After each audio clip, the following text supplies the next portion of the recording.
Hey, welcome to another episode of Footnotes.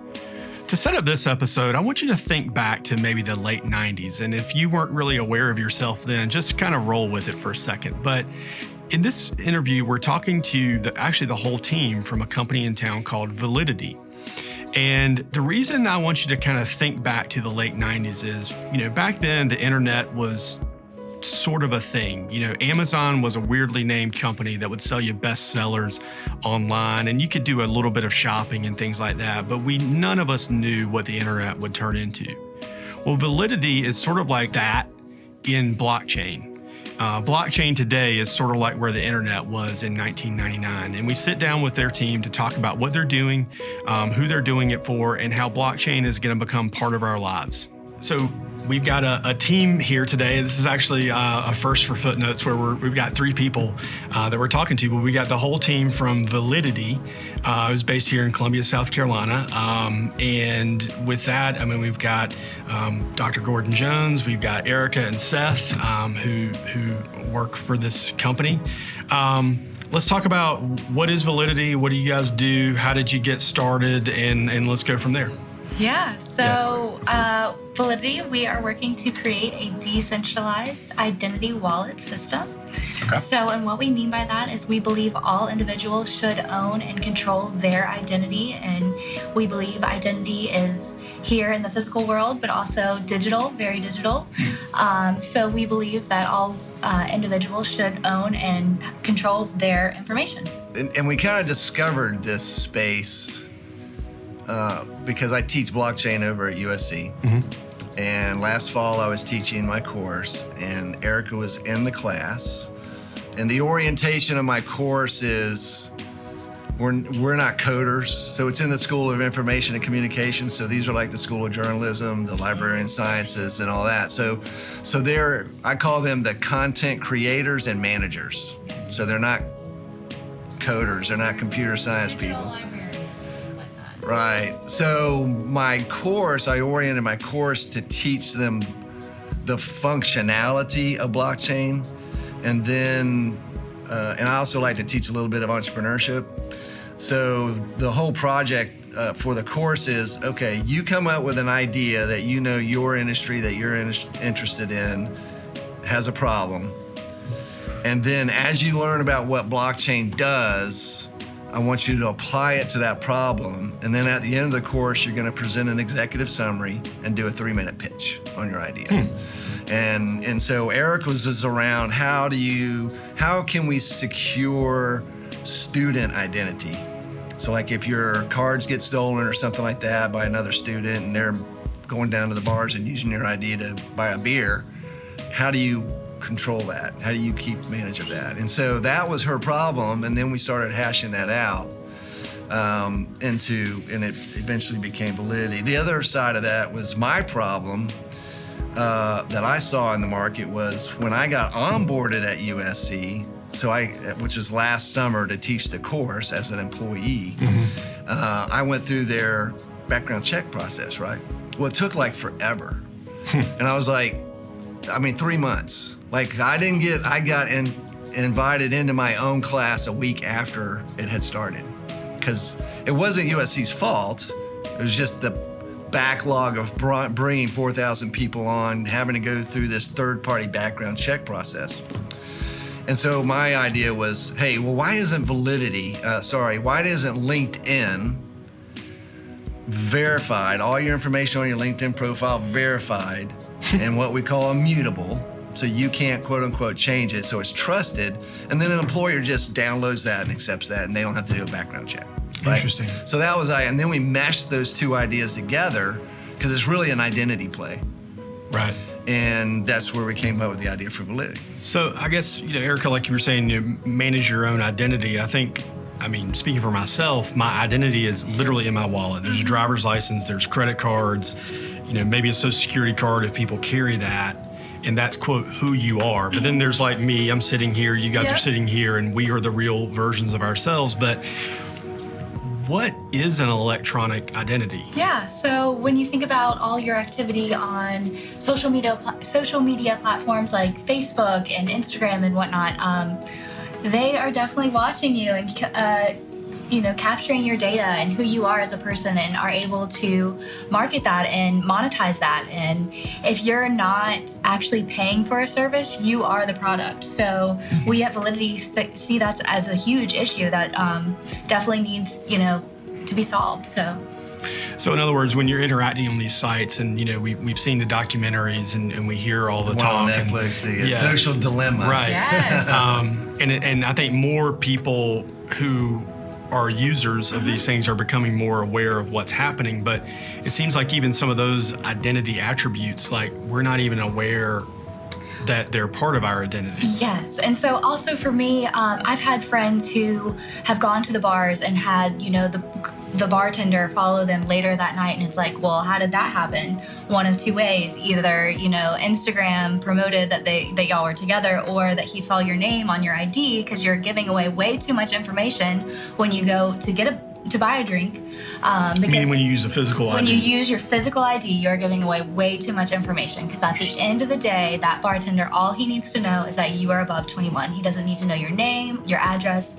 At the end of the day, that's all he needs to know. So, but they also need to know that birth date that you're showing is a legitimate, valid, yes. like your They need birthday. to trust the information. Yes. Exactly. Exactly. But they don't actually need to know the birth date. So the reason they look at a state ID. So it's a binary, like yes or no. Exactly. Right, that's what Validity is. Validity masks your name, your home address, your actual birth date, all your what's called PII, personal identity information. And because we use blockchain, we create that as an immutable record. So we verify it, and then we turn in a mutable record. And then so now when she goes down to the restaurant and shows her ID on the phone, they can trust that, after they know who Validity is, of course, but they can trust that, okay, she's over 21. Yeah, and I think the question is like, so why? Why are we doing this? Like, what is the point of transitioning from this legacy system to blockchain? Like, what is this great buzzword blockchain? And don't think about like cryptocurrency or anything like that. Think about the implications the technology has.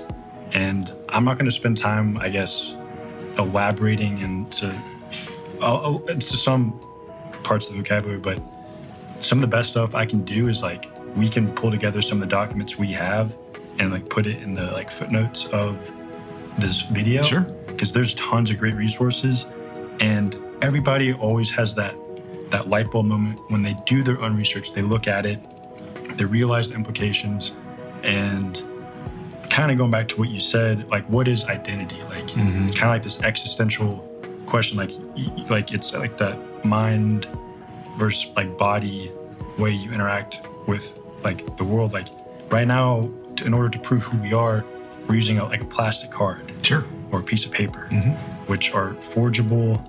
They're like Losable. You can lose it. and and the recovery process is sometimes it's a little bit better now. They can mail it to you, but like anytime dealing with like normal government stuff, like DMV related, just going back to update your passport, all this kind of stuff, it needs to be digitized. And luckily, like the silver lining with this COVID stuff is it's been a catalyst for this digital change. And like the biggest thing that I think Validity is going to help assist with this is this whole like remote working situation, work from home. People who want to be able to choose to have that more nomadic lifestyle, they still need these like credentials that and like they need to be verified with everything they do. And there's so much paperwork in that process, and there's so much updating you have to be done every once in a while, and it's just a really messy situation. If you have it all in one thing in your pocket, and you can collect, you can like update all that on the fly, then that's what we're trying to do. So to his point, so we came up with the idea. We started doing our research and our customer discovery in the fall and the winter, over the winter. And I connected with LinkedIn. I'm a LinkedIn guy in the UK, and he's a headhunter for blockchain tech professionals, okay? And he services the EU. So his problem is these are all project-based, right? So he's not necessarily hiring this guy to be employed by that company. He's just pushing them in for a project. Well, in Europe, and it's pretty much the same thing here, is every time he goes to a new employer, like 6 times during the year, they have to do a background check on him. In other words, company 1, company 2 is doing the same work that company 1 did on verifying the same person Yeah, exactly. with the same attributes. Well, what it is they make the headhunter do that check. Okay. So now the headhunter's basically paying for it. His name's Tony. And so he was actually our first investor. Even before we incorporated, he sent us $10,000. He said, dude, if you do this for me, then you'll make my life so much better.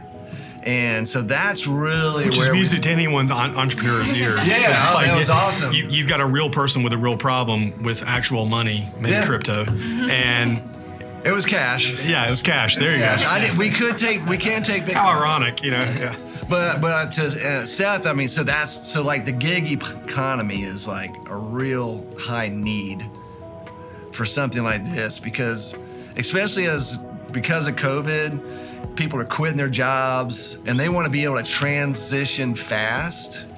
So they need to be able to get hired fast. So imagine if they show up with all of their background already verified and an immutable record that the employer can trust. Now they don't have to wait 3 days or 3 weeks for the background. They can get hired right then to do that project. Yeah, and start working immediately. So yeah, so that's kind of that's our core business model. We got others that come out of that, but that's the market we want to serve. Just out of curiosity, I mean, is there a biometric angle here? Or yeah, we can. That's a part of the verification process, Okay. and it's also part of what's called the authentication process. So we already verified your ID, but now you're going into the environment. We want to authenticate that it is you before you go into that environment. So we can use biometrics for that too. Sure.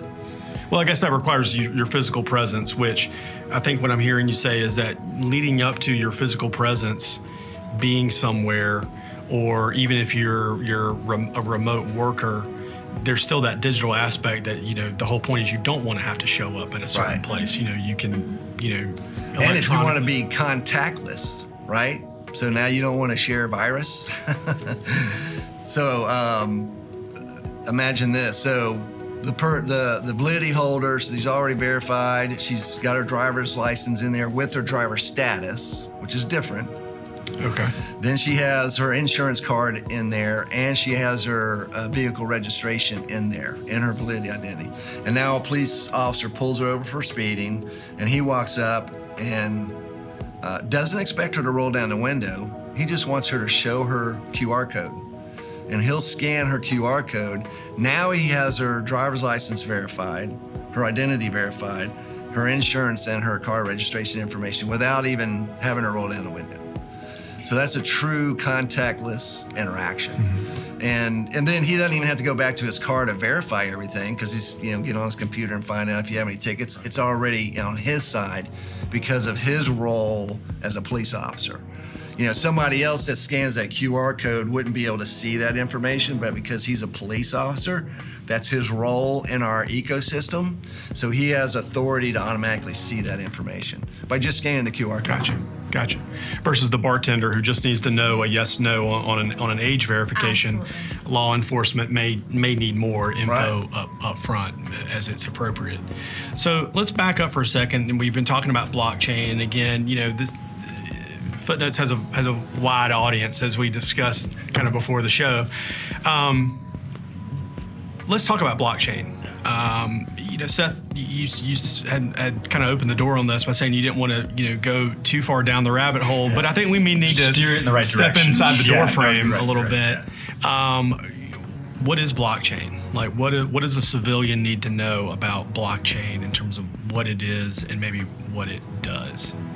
So in layman's terms, it's like a new way to hold people accountable that doesn't require, depending on if you're using zero knowledge proofs or it's just out there publicly put on a blockchain ledger, but it's a new way to hold people accountable and do contact tracing. And because like human beings have needed accounting for so long, this is like the next step that like the layer of the internet has allowed us to communicate with each other so well, so rapidly, so quickly. But with that information comes misinformation, disinformation, and that's what blockchain really remedies, is something's put in stone cryptographically that classical computers can't break that hash. Like only like quantum computers would be able to theoretically do that relatively quickly if they're like weaponized, but everyone thinks those are really far out. I guess that's not he's using some tech terms now. Well, it's kind of like, I mean, I remember, I think I'm old enough where I started my career in banking in the late 90s, and the internet was a thing. Websites were really basic. Amazon only sold books. Right.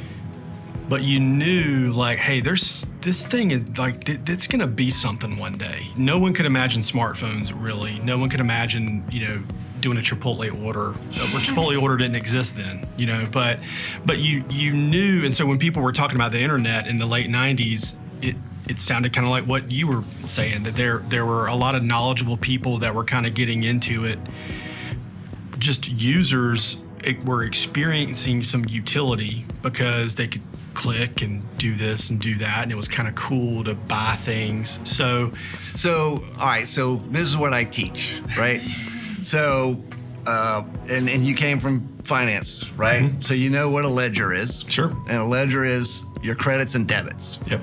So basically what Satoshi Nakamoto did, so this is the guy that wrote the white paper to create Bitcoin, right? And I read it. The white paper's like 4 pages long. 9 pages. 9 pages. But it's still very short, and the idea I didn't of a understand technical it, but document. I held it in my hands, yeah. So, it's required reading for my course. But basically, at the end of the day, what he was trying to do, so we've had digital money. People have been trying to do digital money since the internet, since the early 90s. Mm-hmm. And some have actually scaled into being used, but it was more of a store of value. They weren't able to use it as a currency because they couldn't do what's called solving the double spend problem. So if you have a digital asset that's ones and zeros, you can copy that digital asset, right? So the question is so if I go to Seth and I buy that piece of candy with a digital 25 cents, what's keeping me from going to then buy another piece of candy with that same 25 cents from Erica? That's the double spend problem that we've always had up until 2008, when Bitcoin became. So my dad caught me photocopying $20 bills when I was 6 years old on the copier, and because thinking like, well, that's where money comes from. Is you just exactly. make more of it. Hey, man, for future counterfeit. But you're not supposed to do that. So what blockchain does for cryptocurrency is it basically eliminates the ability for somebody to create another version of the same digital currency. Mm-hmm. So that's really what that is. And we call so the capital B, Bitcoin, is actually the blockchain that is the underlying technology that enables Bitcoin to exist. Small b. But that small b is the currency that floats around. Everybody talks about that. They don't talk about the blockchain. Right. And where we are now, I feel, so in 2008, blockchain was the internet in 1979. So like right when it was invented by DARPA, right? Mm-hmm. Which was just for government. And then academics started taking it on in the 80s. And then it finally started gaining traction when Tim Berners-Lee created the World Wide Web. And the World Wide Web is where we were able to build stores on the internet. Mm-hmm. And that was in the 90s, and that's when Amazon and all those guys got kicked off. So blockchain today in 2021 is probably like when Tim Berners-Lee created the World Wide Web. So this would be in the early 90s. So we have no earthly idea what blockchain is going to look like in 20 more years. Interesting. Which is the position that we're in, is we're very forward thinking. If you look at our tagline, we want you to be future proof. So we want to help you take control of your identity for whatever God has planned for the future. Because none of us know, but we feel that what we're building will enable individuals. And we're not the only ones doing this. So there's a community out there, even through the Linux Foundation, which the Linux Foundation created the Linux operating system, which actually more servers around the world are built on Linux than Microsoft or Apple put together. So the Linux Foundation has a whole bunch of stuff underneath it, but one group is called the Sovereign Foundation, and that group is focused on what's called self-sovereign identity. So we're actually building on a blockchain version called Hyperledger to enable companies like Validity to bring what's called self-sovereign identity to people.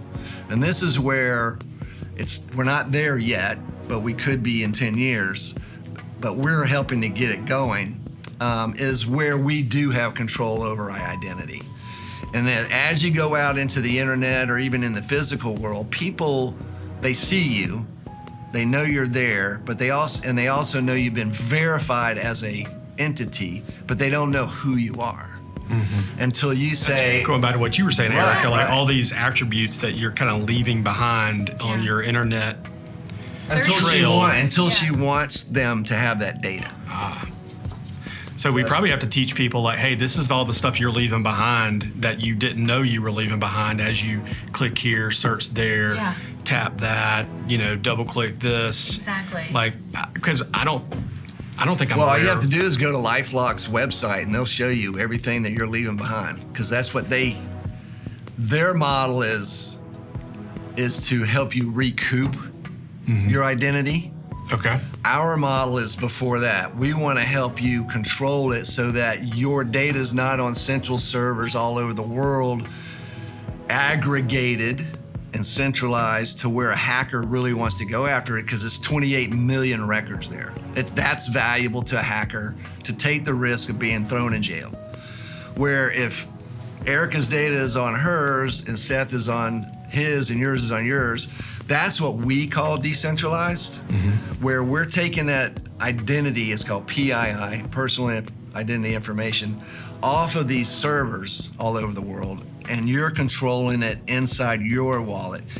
Even Validity doesn't have access to it. When we call it purge the PII. So what we do is after we verify the information and we turn that into what's called a verifiable credential and put that in your wallet, so now you control that credential, we delete all that information off our servers because we don't want to create a honeypot that a hacker's going to want to go after. Gotcha. And that also reduces our liability as a company, because now we're not liable for the breach. Yeah, there's no Fort Knox back there with a billion people's fingerprints, if you will. Yeah, so hackers won't be going after our servers because there's nothing there. Gotcha. And to spend the time to break into Erica's iPhone and then her Validity wallet is like not worth the $150 that an identity is worth for a hacker. Gotcha. Well, that kind of brings up a question. I'm just, as I'm listening and hearing about what you guys were talking about these trails that we inadvertently, but now we're becoming more aware that we're leaving behind, and those are sort of utilized or exploited, if you will, by people that are allowed to do that. Isn't part of the novelty, though, of searching and scrolling and being a part of social media, the suggestions or the, hey, you might like, or seeing ads that are more meaningful to you or things? So it sounds like if you guys are successful, does that go away?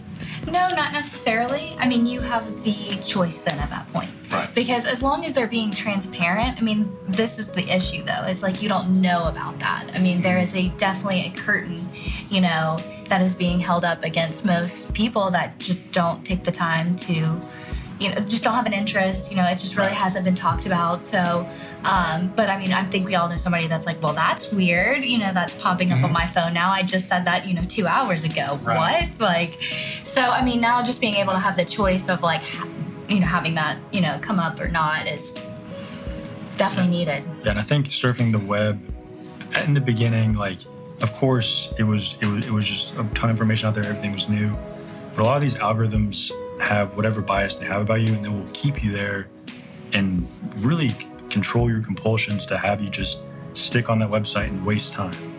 And I think that's problematic. Like they kind of going back to the infrastructure thing, like changing education, if they had that algorithm in play for students who really loved this, learning about that, and you kept them in that area to accelerate their learning. Maybe they only have to cram in learning for like 3 days a week, and the other 4 days they can work or find something else to do. But the algorithms, these companies aren't incentivized to do that. They're incentivized to get you like in this like sedated state where you get materialistic on Instagram, and you want to buy that because you want to identify as this and you want to look like that.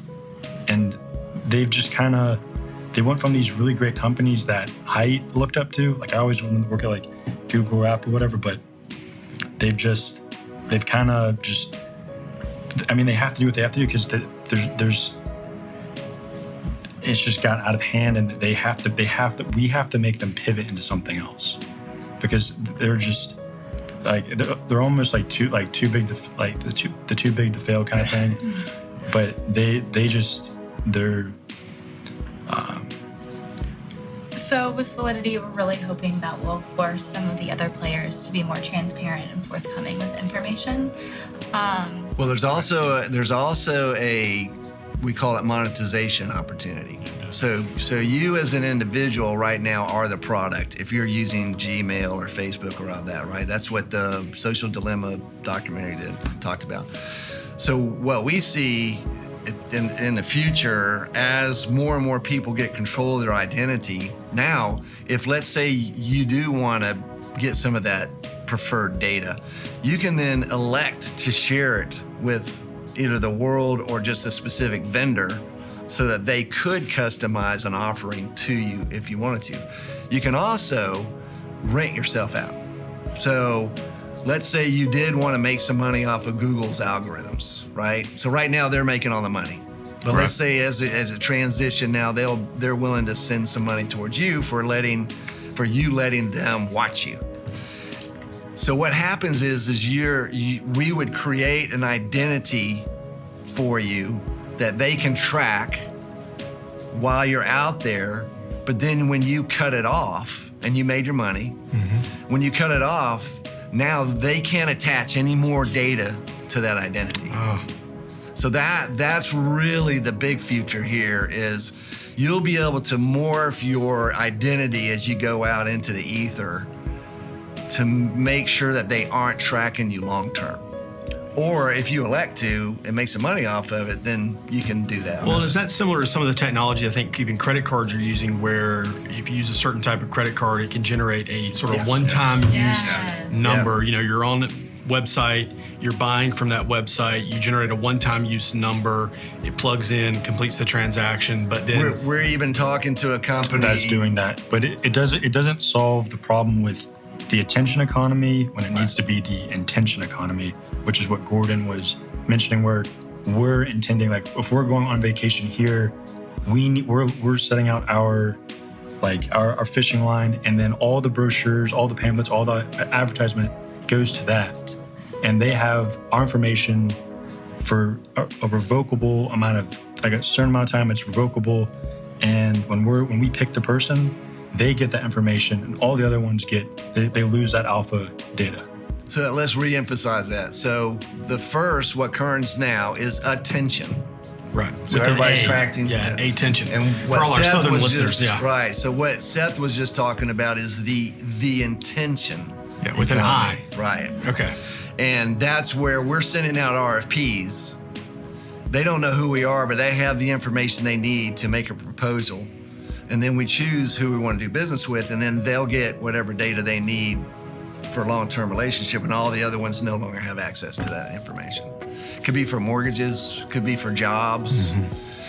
So if Wall Street Journal last week had an article about White Castle and Cracker Barrel are going to their databases from 5 years ago and spamming people who had made application to work there to see if they would come work for them, because they're having a hard time finding employees. So that means you applied for their job 5 years ago and they still have your data 5 years later. And you think Cracker Barrel has good security? They don't delete this stuff, man. Your identity is all over the freaking place, and that's our passion. That's just insane. We feel it's ignorant, and now because of our technology, it's unnecessary. It doesn't have to happen now. Interesting. It's just really fascinating because it is like 1999, with regard to blockchain and happening. And I tend to think about the phenomena of, being a younger person and you're seeing it on the front edge, kind of like, I feel like I've seen the internet go from, hey, this neat thing, you can send instant messages and you can buy shirts and books, to it's just ubiquitous. Like, it's everywhere and it's just so woven into life. You literally can't imagine not having it. Right. And so I think what I'm hearing you guys saying is blockchain is headed in that direction. The currency stuff gets all the press because Right. it's making billionaires out of just thin air almost, it seems like. We'll set aside the commentary on that. But it's kind of like Amazon just selling books in 1998. We didn't know that they would know when our dishwasher detergent needed to be refilled, and it would just show up without us doing anything.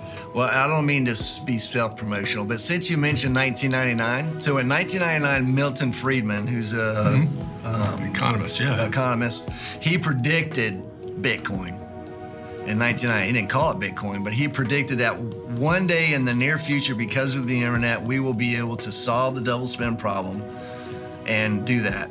So I wrote a song called Blockchain Movement. So you're going to have to share that with your audience. Yeah. And we even referenced that 1999 It's in the show notes. Milton reference. So. Great.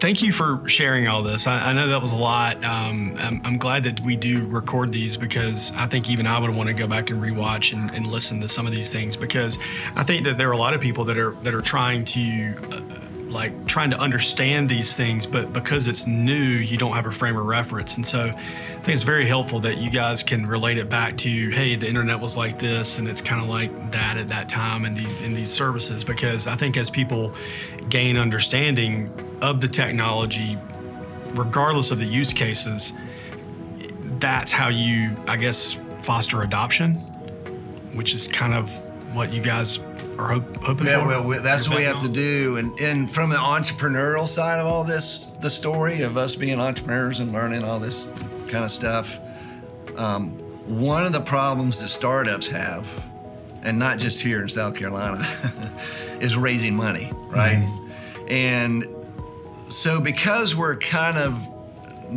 blockchain's new and all that, most of the investors out there understand cryptocurrency and blockchain at a level.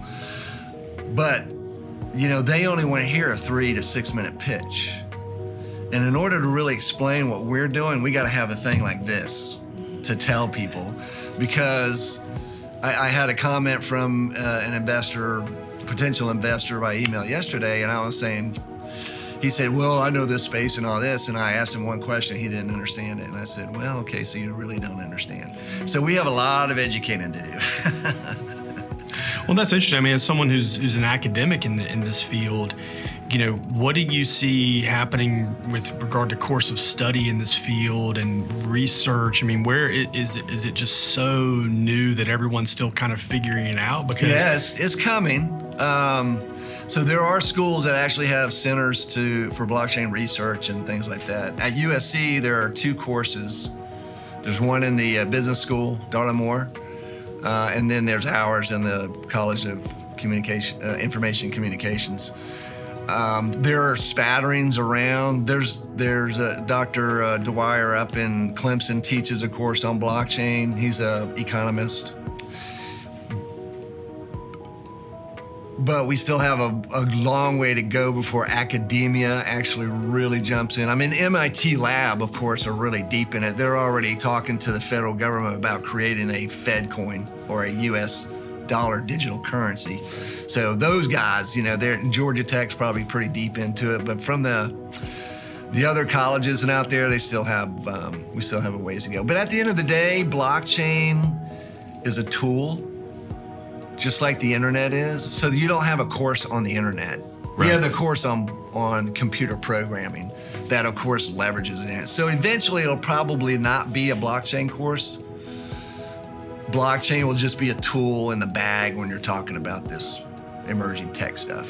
Well, so Seth, for you and Erica, as younger people, you may be really old. You just look kind of young. There you go. But what drew you guys into this as a field? Because it is so new. It's not like, anyone's had parents that have been in this field, or no one has spent a lifetime studying this yet, because it is so new. So what was the attraction for you guys? Yeah, I feel like if there was going to be an opportunity where I'm going to be able to do something game-changing, something that's, I'm just to surround myself with like the smartest people I can find and just go after a common goal, then now's the time. And it really didn't hit me until like the whole work from home stuff happened, and I was just like, I just kind of felt myself rotting away at my normal job. The normal job was great. It was a fantastic job, great people, but I was just like, I can't sit here in my chair all day and not be working on building something, like creating something, like getting better at my technical skills, and just like breathing air again, I guess. What about you, Erica? When I got into blockchain when I heard about the potential of blockchain. So when you break blockchain down into like the very basics of it, just nuts and bolts, it really breaks down into transparency, decentralized, and it's immutable. And immutable means it's not hackable. And you can apply that into so many realms to where really the right person is the one winning and not the big guys in a sense. And that was really my drive and goal. Like, I believe that every individual should own their identity. The big boys are always winning nowadays, and it's time for the little guys to win too. So. Well, and Erica, so she actually, before my class, she actually did a research project where she surveyed USC students on their how much they understood blockchain technology. And literally 90% had no idea what I was talking about. And that was 2 years ago. Or even cryptocurrency. Yeah, and that was before the pandemic. Bitcoin was definitely, exploding. So they had heard about that, but they still hadn't heard of blockchain. And that was just mind-boggling to me. Mm-hmm. So. Well, and the other thing Erica told me when we first met, when we first talking about creating a company was, when she was a freshman coming into USC, she would always dream about having her own company and being an entrepreneur. So she's got it in her blood. So. Yeah. Well, and Gordon, what about you? You've had probably multiple careers. What got you into something that is as new? So I don't have to do another startup. But when I saw the opportunity for us to change lives, and then maybe also make a bigger splash than I have historically in the past, I had to jump onto it. I turned 60 in December, so I'm not a young dude, but I still do like to work very hard. So, and startups are okay with me. I do kind of hope this is my last one, but we'll see. The everything has aligned. When we met Seth, so I met Seth when I was mentoring the South Carolina McNair Institute Blockchain Challenge, which was also in the fall when we had my class. And he had presented a project where he was going to create a supply chain tracking system for all natural foods. So from the field to the table, which is another passion of mine anyway. So that's why we decided to work on it. I hope it's not your last startup. Is it? Yeah. Well, no, I still got another one working. But then, so that's where we met. And then he got third place for that. And it was cool. And he and I started talking and getting to know each other. And if I was 25, I'd be him. So that's how much we think alike. And so as soon as Erica and I started putting this together, we said, we got to get Seth on board with us. So he was our first recruit. And so the three of us just became co-founders.